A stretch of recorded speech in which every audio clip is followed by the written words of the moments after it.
in preparation for this, I've gone back and listened, spent the last couple of weeks listening to your podcast. And gosh, if I could give a shout out for it, this is such a fantastic podcast. And I learned so many things, and you really got the who's who of relationship experts out there. And I think it was one of them, I can't remember. And Dave, I think you even mentioned it, the idea of this slow drift.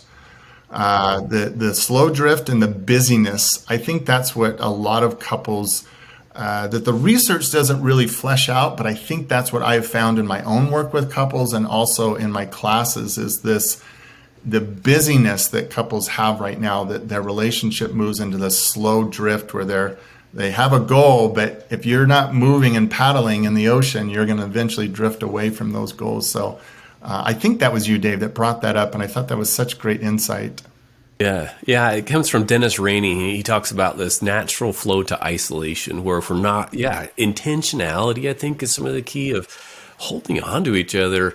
Whether you're newlywed or been married 40 years, even some of those drifting, I think happens for couples who are been married even longer. When you're together, you just kind of get used to each other and you get into these routines. Some might even call them ruts, where maybe it's just TV, or you go upstairs and I go downstairs and we just kind of we're just kind of floating along, which I don't know, that doesn't seem to be what relationships should really be about, is this more intentionality, this closeness, purposeful.